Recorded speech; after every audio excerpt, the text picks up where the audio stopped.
بسم اللہ الرحمن الرحیم۔ محترم دوستو، الحمدللہ گزشتہ تفسیر میں آپ حضرات کے سامنے بات آئی اہدنا الصراط المستقیم، اے اللہ ہم کو سیدھے راستے کی ہدایت نصیب فرمائے، سیدھے راستے پر ہم لوگوں کو چلا۔ گفتگو اس پر چلی الحمدللہ۔ آج اہدنا الصراط المستقیم کے بعد صراط الذین انعمت علیہم، صراط الذین انعمت علیہم غیر المغضوب علیہم ولا الضالین۔ تین قسم کے اللہ تبارک و تعالیٰ اس میں تین قسم کے لوگوں کا تذکرہ کر ہے، تین قسم کے ہیں اس میں۔ صراط الذین انعمت علیہم، ایک وہ طبقہ جس پر اللہ تبارک و تعالیٰ انعام کر کو ہے، یعنی اللہ تبارک و تعالیٰ کا خاص انعام ہو کر ہے۔ صراط الذین انعمت علیہم غیر المغضوب علیہم، اور ایک دوسرا ولا الضالین۔ یہ تین طرح کے اللہ تبارک و تعالیٰ اس میں تذکرہ کر رہے ہیں۔ صراط الذین انعمت علیہم، اے اللہ پہلے ہمیں دعا مانگے، اہدنا الصراط المستقیم، اے اللہ ہم کو سیدھے راستے کی ہدایت دے، سیدھے راستے کی طرف رہبری فرما، سیدھے راستے پر چلا مانگے۔ کون سا سیدھا راستہ؟ اللہ خود یہ بتا ڈالے بھئی تمہیں مانگنا سو کون سا، ہمیں اللہ سے یہ اللہ تبارک و تعالیٰ بھی صرف اللہ اتنا نہیں بولے ہوئے سیدھے راستے کو مانگ لیو۔ اب سیدھے راستے بھی کون سا راستہ؟ صراط الذین انعمت علیہم، اے اللہ سیدھے راستے میں وہ راستہ جس راستے پر چلنے والوں پر تو نے انعام کیا ہے، اور ایسے لوگوں پر تو نے انعام کیا ہے، انعام کیے ہوئے لوگوں کے راستے پر ہم کو چلا، سب کے راستے پر مت چلا۔ جن پر تیرا انعام ہے، جن پر تیرا احسان ہے، تیرا انعام ہے، ایسے لوگوں کے راستے پر چلا۔ اور اللہ تبارک و تعالیٰ کا انعام کس پر ہے؟ اللہ تبارک و تعالیٰ کا انعام کن لوگوں پر ہے؟ اللہ ارشاد فرماتے ہیں اولئک الذین انعم اللہ علیہم من النبیین والصدیقین والشہداء والصالحین۔ اللہ تبارک و تعالیٰ کا انعام چار لوگوں پر ہے، چار قسم کے۔ وہ چار قسم کے کون ہیں؟ اولئک الذین انعم اللہ علیہم، اللہ کا انعام کس پر ہے؟ من النبیین، انبیاء پر اللہ کا انعام ہے، والصدیقین، صدیقین پر ہے، والشہداء، شہداء پر ہے، والصالحین، صالحین پر۔ نبی انبیاء پر، صدیقین پر، شہداء پر، نیک لوگوں پر۔ اور ہم نے اللہ سے دعا کیا مانگ رہے ہیں؟ اللہ ہم نے سیدھے راستے پر چلا۔ کون سے سیدھے راستے پر؟ جو انبیاء چلے وہ راستے پر، جو صدیقین چلے وہ راستے پر، جو شہداء چلے وہ راستے پر، جو اللہ کے نیک بندے چل رہے ہیں وہ راستے پر چلا، دوسرے لوگوں پر نہیں۔ ہمیں خود اپنی طرف سے نہیں مانگ رہی ہے اللہ ہم نے یہ راستے پر ان لوگوں کے اللہ یہ لے کر نہیں بولیا یہ لوگ دیکھو اللہ تبارک و تعالیٰ کتنی بہترین اللہ یہاں گفتگو فرما رہے ہیں، نبیوں کے راستے پر چلا۔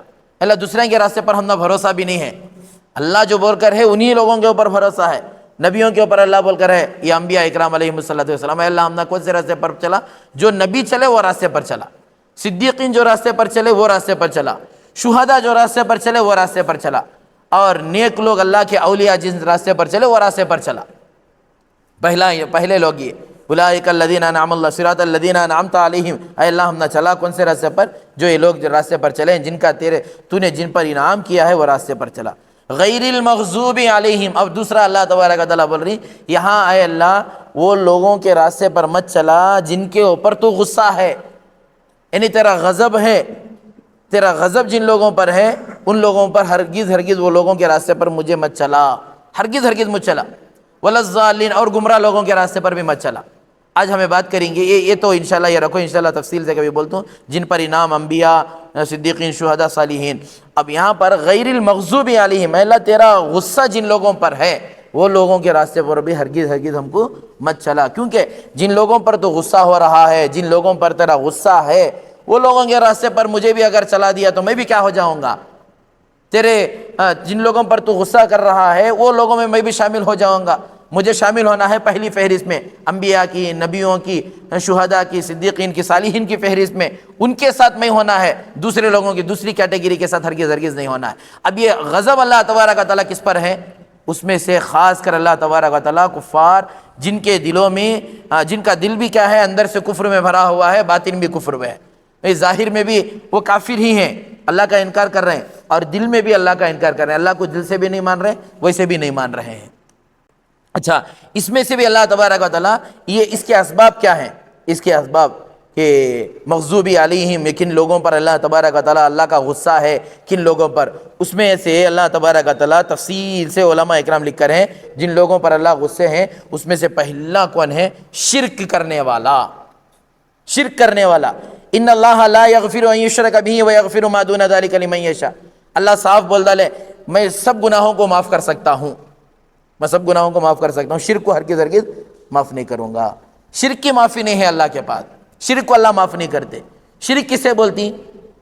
اب یہاں اچھا سمجھنے کی بات ہے بھئی، ہمیں شرک کا تو ایک خاص ایک چیز ہمارے ذہن میں ہے، خبر کے اوپر سجدہ کرے تو ہمیں شرک کر ڈالے، خاص ایک چیز ہمارے ذہن میں ہے، لیکن ہماری زندگی میں کتنی چیزیں ایسی ہیں جو ہمیں شرک کر رہی اور ہمارے اطراف میں شرک کر رہی، اور یہ شرک کرنے والا پہلے طبقے میں شامل نہیں ہوتا، شرک کرنے والا غیر المغضوبی میں آ جاتا، انہیں جن پر اللہ غصہ ہی نہ وہ لوگوں میں آ جاتا، اور وہ لوگوں میں آ گیا تو اس کا ایمان کہاں باقی رہتا۔ اس وجہ سے دیکھو یہاں ہمارے عقیدے کی مضبوطی ہے، یہاں ہمیں اپنے عقیدے کو بنانے کی ضرورت ہے۔ کیسے شرک؟ ایک تو شرک اللہ کی ذات میں ہے، اللہ کی صفات میں ہے۔ شرک کسے بولتی ہیں؟ ایک اللہ کی ذات میں بھی نہیں کرنا، اللہ کی صفات میں بھی نہیں کرنا۔ کیسے اللہ کی ذات میں، اللہ کی صفات میں؟ اچھا سمجھو، اللہ کی ذات میں کیا کہتا ہوں، جیسے کفار مکہ بہت سارے معبودوں کو بنا لیتے، یہ بھی اللہ، یہ بھی اللہ، یہ بھی اللہ، یہ بھی اللہ، یہ نہیں کرنا، اسے بھی شرک کرتی، یہ تو شرک میں بہت بڑا درجہ۔ اور شرک میں اللہ کی صفات میں بھی شرک نہیں کرنا، جیسے صحت دینے والے کون بھائی؟ اللہ۔ بیماری دینے والے کون؟ اللہ۔ موت دینے والے کون؟ اللہ۔ زندگی دینے والے کون؟ اللہ۔ یہ چیزوں میں بھی ہمیں شریک نہیں کرنا۔ اچھا، ہمیں شریک کر رہی کیا یہ چیزوں میں؟ ہمارے معاشرے میں کون تو بھی، ہمارے اڑوس پڑوس میں کون تو بھی شریک کر رہی کیا؟ ہمارے اٹھنے بیٹھنے والوں میں، ہمارے رشتہ داروں میں کون تو یہ کاماں کر رہی کیا؟ اگر جائزہ لیے تو معاشرے کا، تو میرے دوستو ایک 50% طبقہ ایسا ملتا جو یہ کاموں میں مبتلا ہے، جو شرک میں مبتلا ہے، حالانکہ اسے شرک نہیں سمجھ رہا، ایک معمولی بہت چھوٹا معمولی ایک صغیرہ گناہ کی چھوٹا رہنگا سمجھ رہا، حالانکہ ایسا نہیں۔ جیسے میں یہ کہ آپ حضرات کو سمجھانے کی کوشش کرتا ہوں، جیسے مثال کے طور پر بیماری دینے والی کون بھائی؟ اللہ کی ذات۔ صحت دینے والی کون ہے؟ اللہ کی ذات ہے۔ اب ہمارے معاشرے میں ذرہ جائزہ لو، چھوٹے بچوں کو دیکھو یا بڑے آدمیوں کو دیکھو، ایک مرتبہ ڈاکٹر کے پاس گئے، 2 مرتبہ گئے ڈاکٹر کے پاس، بیماری کم ہوئی نہیں، بخار کم ہوئی نہیں، اٹھائے سو دھاگا بندھا لے، اس کے ہاتھ کو دھاگا بندھا لے، یہاں گیا قصہ ختم ہمارا۔ جو اللہ تبارک و تعالیٰ صحت دینے والی، اللہ کی ذات ہے، اللہ کی صفت ہے صحت دینے والی، اب وہ صحت دے رہا اس کون؟ ایک تاغا صحت دے رہا ہے یہاں پر آدمیاں کے عقیدے کے حساب سے۔ اب کئی کو بھائی سر کے درد کا ایک تاغا، پاؤں کے درد کا ایک تاغا، پیٹ کے درد کا ایک تاغا، سردی کا ایک تاغا، کھانسی کا ایک تاغا، پورے تاغا بابا بنا ڈال رہی ہے اسے بچے کو، اوپر سے کو نیچے تک تاگے تاگے تاگے تاگے ڈال رہی۔ اب دیکھو بچے کا ذہنی شروع سے ہمیں کیا کر ڈال رہی ہیں، اسے تاگے کے اوپر ڈال رہی۔ صحت دینے والے اللہ نہیں ہے، صحت دینے والا کون؟ تاگا۔ صحت دے رہے ہیں سو اللہ تبارک و تعالیٰ۔ دیکھو یہ کتنا بڑا گناہ ہے، غیر المغضوبی میں شامل ہو جاتی ہے۔ ہمیں معمولی سمجھ رہی ہیں بھائی کیا بھی نہیں، چھوٹا گناہ رہیں گا، یہ سمجھا ڈالیں گے، نہیں، بہت بڑا گناہ ہے۔ تاگیں کے اوپر ہمارا ایمان، تاگیں کے اوپر ہمارا عقیدہ چلے گا۔ بھائی اللہ صحت دے رہی، تاگیں کی کیا ضرورت ہے؟ بھائی جب اللہ تبارک و تعالیٰ کی ذات ہے، اللہ تبارک و تعالیٰ صحت دینے والے ہیں، تاگیں کے اوپر ہمارا یقین گمان بھی جانا بھی نہیں ہمارا۔ شفا دینے والے اللہ ہیں بھائی، اولاد دینے والے اللہ، یہ بہت بڑا مسئلہ آج کل، اولاد دینے والا بہت بڑا مسئلہ، یہ ہمارے علاقوں میں چل رہا سو مسئلہ ہے۔ بھی 1 سال ہوا، 2 سال ہوئے، 3 سال ہوئے، شادی کو اولاد نہیں ہوئی، اب شروع چکر کاٹنے کا، اس کے گھر کو گئے، اس کے گھر کو گئے، یہ تاگا بندھا لے، وہ تاگا بندھا لے۔ بھئی اولاد دینے والے جب اللہ تبارک و تعالیٰ کہہ رہے ہیں اولاد دینے والا میں ہوں، اولاد کی بھی مجھ سے مانگو۔ حضرت ابراہیم علیہ السلام کو اولاد کب ہوئی تھی؟ پھر تو اولاد دینے والے اللہ ہیں، تو اب ہمیں کیا کر رہی؟ دوسروں کے پاس جا رہی، یہ بھی شرک ہو گیا، یہ بھی اللہ کو پسند نہیں۔ اولاد دینے والا میں، بھئی دوسرے کے ہاتھ میں کیا اولاد، انہوں کیا ان کے اندر طاقت ہے؟ اولاد دینے کی طاقت کہاں سے آگی بولو ان کے پاس؟ انہوں خود محتاج ہیں اولاد دینے کے، انہوں خود محتاج ہیں اولاد کے۔ اب ایسے لوگوں کے پاس جا کر اولاد مانگ رہی، وہ بھی ایسا آدمی اللہ معاف کرے بھئی، اسے الف کیسا ہے وہ نہیں معلوم، اصل الف کیسا ہے وہ نہیں با معلوم، کہ قرآن کیا چیز نہیں معلوم، نماز کیا چیز نہیں معلوم، اس کے پاس جا کو مانگ رہی۔ اب یہ کیا ہے؟ اللہ تبارک و تعالیٰ سمجھے غیر المغضوب علیہم، یہ لوگ کون ہیں؟ جن پر اللہ غصہ ہو کر ہے۔ اب ہمیں یہ لوگوں میں شامل ہو رہی، یہ پورا ہمیں اللہ کے غضب میں ہمیں شامل ہو رہی. یہ چھوٹے چھوٹے چیزیں ہمیں سمجھ رہی ہیں، چھوٹے چھوٹے چیزیں، یہ بہت بڑی چیز جو ہماری ایمان کو، ہمارے عقیدے کو خراب کر رہی ہے. جب ہمارا عقیدہ خراب ہو گیا اور جب ہمارا عقیدہ بگڑ گیا تو قصہ ختم ہو گیا، توحید ہماری زندگی سے ختم ہو گئی. جب توحید ختم ہو گئی، شرک آ گیا. ان اللہ لا یغفر ان یشرک بہ ویغفر ما دون ذلک لمن یشاء. اللہ تبارک و تعالیٰ پورے گناہ کو معاف کریں گے لیکن شرک کو نہیں معاف کریں گے. چھوٹے چھوٹے چیزیں میں بھئی دکان چل رہا نہیں، یہ ہمارے معاشرے کی غلطیاں بتا رہا ہوں میں. بھئی دکان نہیں چل رہا، دکان نہیں چل رہا نا. اب دکان میں کیا غلطی ہو رہی ہے نہیں دیکھ رہا انہیں. اب اسے فوراً کس کے دو پر ڈوٹ چلے آتا، انہیں نیمبو پھرا ڈالا منجے، انہیں کیا کی کر ڈالا منجے. اچھا چلتا تھا، پرسوں تک اچھا چلتا تھا، رتے ٹگا حضرت بزنس ٹگا کون کی منجے نیمبو پھرا ڈالا. چلے گا نیمبو کے اوپر چلے گا، انہیں بہت بڑا نیمبو کے اوپر اس کا ذہن چلے گا. بھئی اللہ اصول بتا کر ہیں، تجارت کے اصول بتا کر ہیں. تجارت کے اصول ہیں بھئی تاجر جب ہے، تجارت کرنے والا، گاہک کو حسن اخلاق سے بات کرنا، اچھے اخلاق سے بات کرنا. اب ہمارے آدمیوں کو یہ بات کرنے ہوتا نہیں. ایک بار بات کرے، دو بار بات کرے، تیسری بار انہیں جھنکا کو بات کر رہا تھا. وہ مارواڑیاں کی دکان کو جاؤ، صرف کھا لو آدھا گھنٹہ تمہیں، لیکن انہیں کیا کرتا، بھیاج کر کو بات کرتا. انہیں نہیں سیٹ کر کو ہم نہ چوٹھا بتا، نہیں سیٹ ایسا نہیں ہوتا، سیٹ کر. حالانکہ غصے سے بولتا لیکن ہنس کو بات کرتا. اس کے دل میں غصہ رہا تو بھی انہیں ہنس کو بات کرتا. وجہ کیا؟ حسن اخلاق دکھا رہا. اور ایک بار انہیں ہم نہ زیادہ ڈالے تو بھی اس کو نہیں جاتی، کئی کو کہتا انہیں اچھا بات کرتا. اب یہاں ٹیکنیکل پرابلم ہمارا، ہمیں اخلاق سے پیش نہیں آتے. اخلاق سے پیش نہیں تو بھائی کیا ہوگا کہ چل رہا نہیں، تو کون کی پھرا ڈالی ہمارے رشتہ دار میں چھیں. اب جن کے پاس جاتی نا ان کو ہونا بزنس. اب جن کے پاس جاتی تمہیں حضرت یہ ہوگا، اب ان کو ہونا سب بزنس. اب انہیں کیا تو ایک بولنا نا، میں بولتا نہیں لو بھائی کون کی تمہارے چھیں. اب اسے پورا خیال آتا کون کی تمہارے چھیں کا کو اتا ذہن میں ڈال ڈالا تو کیڑا قصہ ختم. اب انہیں اب پورے رشتہ دار سوچ لے، ایک آتا اوپر سے سوچ لے گا تھا کون ہی ہمارے تیواق بیٹا چچا کا بیٹا ہو انہیں چلے کری سو میرے اوپر انہیں چل رہی ہیں. آج کل دیکھے تو یہ پوری چیزیں، یہ ڈوٹا پورے آ رہی، یہ پورے شرک میں داخل ہیں. یہ اس کے واسطے اب بھائی پرسوں ایک ساتھی پوچھے حضرت وہ کون کی، بولے جگہ برابر نہیں کہتے، دکان میں کھولیوں سو. میں پوچھا تمہارا دکان پہلے کہاں تھا؟ بھی اچھا چلتا تھا نا، کہاں تھا؟ بولے روڈ سائڈ تھا، وہاں فلان جگہ تھا. اب کہاں ہے؟ اندر ہے. اندر رکھ لے تو کہیں کو چلتا. بھی وہ جگہ کا پرابلم نہیں ہے. دکان جس جگہ رکھنا وہ دکان وہاں رکھے تو الحمدللہ بیپار ہوتا کچھ نہ کچھ. جا کو پہاڑ کے اوپر کھول دے، صدم پہاڑ پر دکان کھولے تو کون لیتا آپ کو وہاں دکان چیزاں.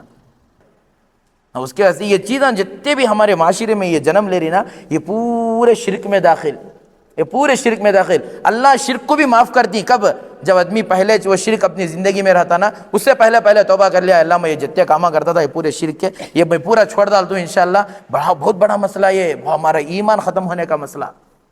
بھی اللہ کے ساتھ کسی کو شریک کرنا یہ کوئی گوارا نہیں کرتا. اللہ کبھی گوارا نہیں کرتے. یہ ہمارے حضرت بڑی ایک مثال دیتے تھے، سننے میں بڑی کڑوی مثال لیکن حقیقت مثال دیتے تھے. کوئی بھی مرد اپنی بیوی کے ساتھ کسی دوسرے مرد کو شریک نہیں کر سکتا. کوئی بھی مرد اپنی بیوی کے ساتھ دوسرے مرد کو ہرگز شریک نہیں کر سکتا. جب اللہ تبارک و تعالیٰ جب دنیا کے لوگوں میں ادمیوں میں یہ حالت ہے تو اللہ کی ذات اپنی صفات میں، اللہ اپنی ذات میں دوسروں کو کیسا شریک کر سکتی؟ بول اللہ کو بھی پسند نہیں ہے. تو اللہ تبارک و تعالیٰ شرک کو بھی معاف کر سکتے ہیں. کب؟ جب آدمی بندہ سچے دل سے توبہ کر لے، اللہ میں اب سے نہیں کرتا، اب تک جتنے گناہ ہو گئے، غلطیاں ہو گئے میرے، لیکن آج سے اللہ بھروسہ کرے تو تیرے اوپر میں بھروسہ کرتا ہوں. اگر تیرے علاوہ میں کسی پر بھروسہ نہیں کرتا، جو ہوتا دیکھیں گے انشاءاللہ. یہ پکا ارادہ کر لے کو اللہ سے معافی مانگ لیتا تو اللہ تبارک و تعالیٰ شرک کو بھی معاف کر سکتے ہیں. کیسے؟ دیکھو دنیا کا سب سے بدترین آدمی فرعون، دنیا کا سب سے بدترین آدمی فرعون. اللہ تبارک و تعالیٰ حضرت موسیٰ اور حضرت ہارون علیہ السلام کو کیا بول رہی ہیں؟ تم دونوں جاؤ، جا کر فرعون کو دعوت دو، دین کی دعوت دو. کیسی دعوت دو؟ فَقُولَا لَهُ قَوْلًا لَيِّنًا لَعَلَّهُ يَتَذَكَّرُ أَوْ يَخْشَىٰ. اے موسیٰ ہارون تم دونوں جا کر دعوت دو. وہ دونوں کیسے؟ فَقُولَا لَهُ قَوْلًا لَيِّنًا، نرم گفتگو کرو، میٹھی گفتگو کرو، لَعَلَّهُ يَتَذَكَّرُ أَوْ يَخْشَىٰ، تاکہ وہ نصیحت قبول کر لے، نصیحت حاصل ہو جائے، اسے سمجھ میں آ جائے کچھ بات. اسے کس سے دعوت دینے جا رہی سو؟ فرعون کو دعوت دینے جا رہی سو. کو نبی دو بھی نبی جا رہی دعوت دینے کے واسطے، لیکن گفتگو کیسی بول رہی ہیں؟ اللہ نرم گفتگو کرو، سمجھ میں آ جاتے بات اسے. یحییٰ بن معاذ رحمۃ اللہ علیہ ایک اللہ والے یحییٰ بن معاذ رحمۃ اللہ علیہ کہتے ہیں کسی نے یہ آیت حضرت کے سامنے جب تلاوت کی فقولا لہ قولا لینا لعلہ یتذکر او یخشی، تو حضرت بڑے جوش میں فرمانے لگے اے اللہ تو کتنا رحم کرنے والا ہے، کتنی تیری ذات کتنی کریم ہے، کتنا رحم کرنے والا تو ہے. یہ ایک آدمی اپنے آپ کو جو الہ کہتا ہے اس سے تو کہہ رہا ہے فقولا لہ قولا لینا لعلہ یتذکر او یخشی، تو اس کے بارے میں کیا کہے گا جو تجھے الہ مانتا ہے. ایک الہ کہنے والے، اپنے آپ کو الہ ماننے والے کو جب یہ عالم ہے، الہ ماننے والے کو اپنے آپ کو الہ کہہ رہا ہے، الہ ماننے والے کے ساتھ تیرا عالم یہ ہے، اس کے ساتھ نرم گفتگو کر رہا ہے، تو جو تجھے الہ مانتا ہے تو اس کے ساتھ کتنی نرمی سے معاملہ کرے گا تو حضرت نے فرمایا اے اللہ تو اس کے ساتھ فقولا لہ قولا لینا لعلہ یتذکر او یخشی کہہ رہا ہے، نرم گفتگو اس کے ساتھ کرنے کو کہہ رہا ہے جو اپنے آپ کو انا ربکم الاعلی کہہ رہا ہے. تو اس کے ساتھ تیری کیا گفتگو ہوگی جو روزانہ تجھے سبحان ربی الاعلی کہہ کر پکارتا ہے. بھئی ہے بس سمجھ میں آ رہی نہیں ہے. یہ چیز ہے غیر المغضوب علیہم، جو ہمیں یہ صراط الذین انعمت علیہم، اے اللہ مجھے ان لوگوں کے راستے پر چلا جو جن لوگوں کے راستے پر تو نے انعام کیا ہے، اور ہرگز ان لوگوں کے راستے پر مت چلا جن پر تیرا غضب ہے. اور غضب کن لوگوں پر ہے؟ سب سے پہلے شرک کرنے والوں پر. شرک وہ نہیں صرف سجدہ کرنا شرک نہیں، اس کے علاوہ بہت سارے چیزیں ہیں جو ہمارے اطراف ہماری زندگی کے ساتھ، ہمارے اٹھنے بیٹھنے کے ساتھ جڑ کر ہی یہ چیزیں. میں شرک کے اوپر اس وجہ سے تفصیلی بات کر رہا کہ بھئی جو بھی ہو جائے جیسا بھی ہو جائے اللہ کی طرف سے ہو رہا، جو بھی ہو جائے جیسا بھی ہو جائے اللہ کی طرف سے ہو رہا، یہ ہمارا ایمان ہمارا عقیدہ ہے، اس کے علاوہ نہیں ہٹنا ہے. اب اس کے 9 اسباب ہیں جن پر اللہ تبارک و تعالیٰ غصہ ہو کر ہیں. انشاءاللہ آئندہ تفسیر میں آپ حضرات کے سامنے تفصیل سے بات آتی ہے کہ بھئی اگر ہمیں ہیں یہ چیزوں میں تو فوراً اللہ سے معافی مانگنا، ورنہ ہمارا ایمان خطرے میں پڑ کر ہے.